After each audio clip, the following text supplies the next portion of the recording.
What's going on, guys? Welcome back to WWE Network and Chill, where I, Graham G.S. Matthews, break down all the original content I watch on the WWE Network. Today, we're talking the latest episode of WWE Ride-Along called Braun Takes Manhattan, featuring the trio of Braun Strowman, EC3, and Drake Maverick in one car. What a trio. And then you have Mike and Maria Kanellis. Now, the weird thing about this episode was that it aired after Raw on Monday, just last night. Earlier on that day, Mike Kanellis requested his release from WWE.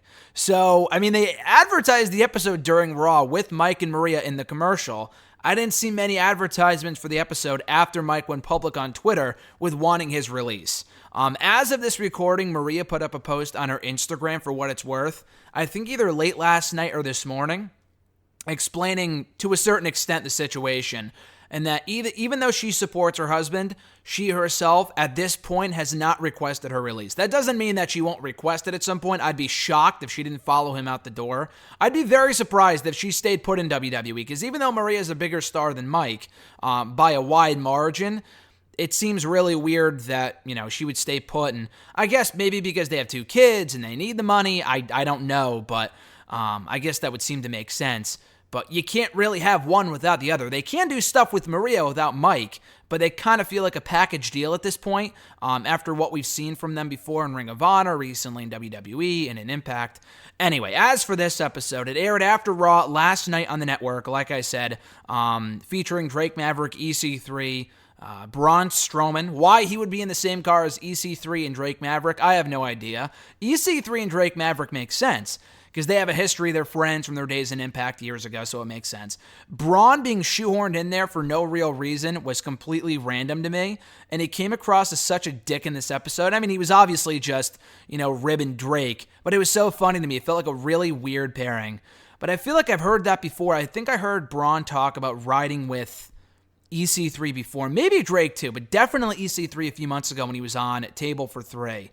And then you have Mike and Maria as well. So obviously, as the title suggests, they're in Manhattan for the Raw at Madison Square Garden just last month. So this is pretty recent. Usually they air these episodes like months later. I'm glad they're airing it now, because if they waited any longer, it probably would not have made the air, because Mike and Maria were involved in the episode. If they waited literally a week, this might not have made the air. But I'm glad it did, because it was entertaining. So they're both cars are leaving their respective hotels, if not the same hotel, in Manhattan to go to Madison Square Garden for Monday Night Raw that night. Maverick and EC3, although they're near the arena, they have to kind of go out of their way to go pick up Braun because he's not with them. I'm not sure where he is, the gym or somewhere else, I don't know. So they have to go pick him up before they go to Raw together. Maverick initially has trouble driving, and during which point he asks EC3, about his demeanor, and Drake is really stressed out, and EC3 talks about how he's not stressed out, or how he is getting stressed out, I don't remember.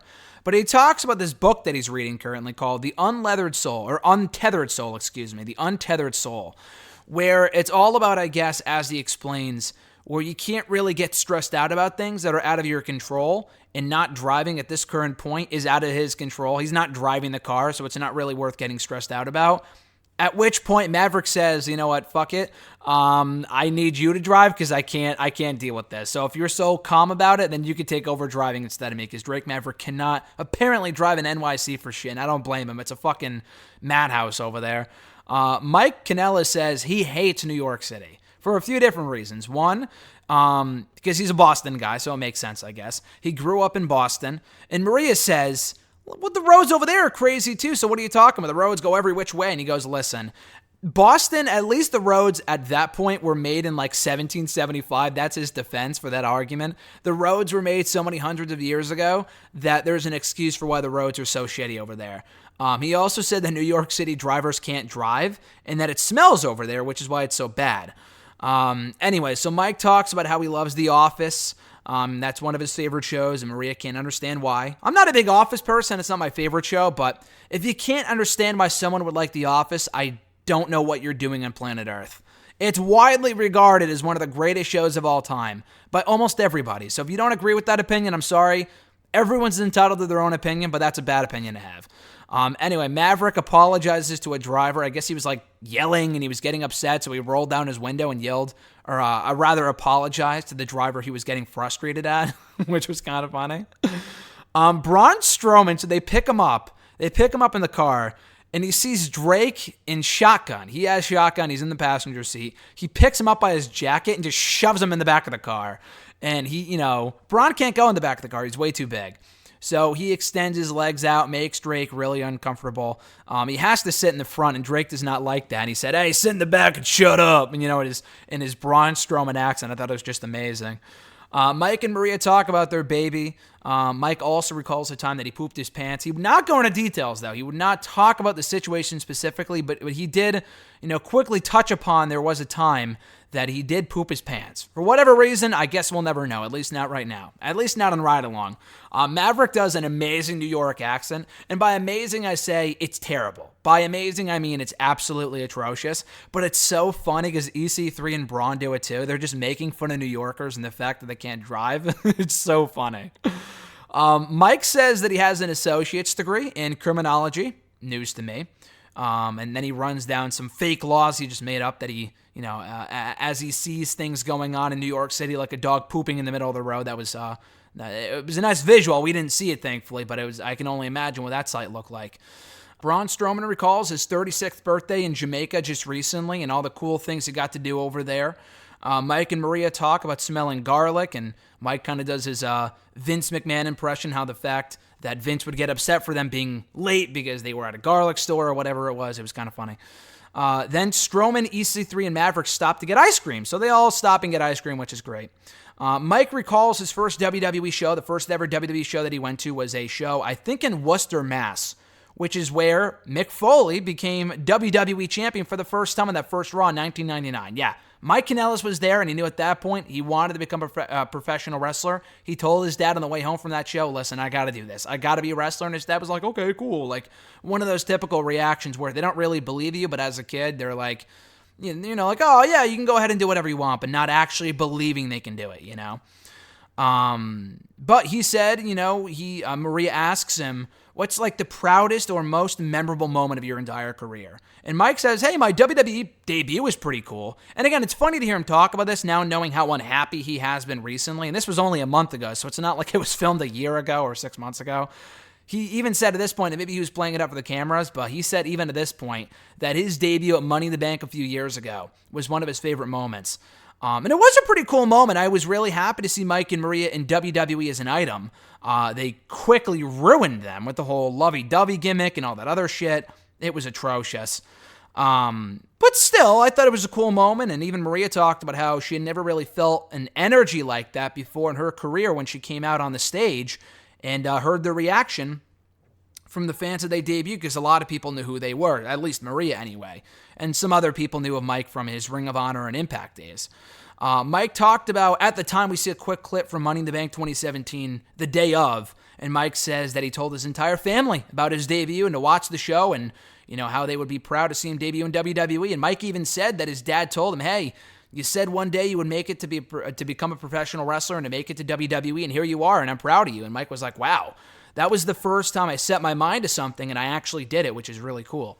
Braun Strowman previews Monday Night Raw at Madison Square Garden, saying that he may or may not eat a stunner from Stone Cold Steve Austin. He said Steve can try, and ultimately he didn't. It was AJ Styles who took 2 stunners in the course of one evening at MSG last month. Strowman quickly recalls meeting George W. Bush. I think earlier this year. He put the photo on his Instagram, I think. And he also calls himself the Beef King. Meanwhile, Mike and Maria talk about the 24/7 championship and their quick title reigns with the championship a few months ago. Maria said that she was actually afraid that she was going to trip. I guess after she won it and then she came backstage and she was showing off the championship to everyone else, all the other superstars backstage. I guess she was nervous that she was going to drop it or, fall because she was pregnant. This is live TV, but it went well. The segment was okay. EC3 and Braun asked Drake, do you think you'll ever have a kid? And he said he doesn't know. He's not sure if he's ever going to have a kid with Renee. And Braun jokes that he first has to consummate his marriage before he can ever think about having kids. They also talk about Drake Maverick's wedding. I don't know if Braun was there. I imagine he would have been, but I don't remember seeing him. At least the real wedding, not the one they showed on TV. EC3 was there, though. Actually, Braun must have been there, because Drake Maverick said, oh yeah, you were one of my best men or something. So he must have been there, I would guess. I don't know how Drake really knew Braun aside from the last couple of months. You know, they didn't work an Impact together. I'm not really sure. I could see EC3 being there as a best man, but I guess, or a groomsman or whatever. I guess Strowman was there as well, according to Drake Maverick, at least from what I can recall them saying here. Mike and Maria talk about girl names for their future baby. I'm not sure if they know the gender of the second baby yet. I don't think so. But they're coming up with girl names, and Maria says if it's a boy, she really likes the name Finn, obviously reminiscent of Finn Balor. Maria says that it's one of her favorite entrances in wrestling. And Mike says that, you know, he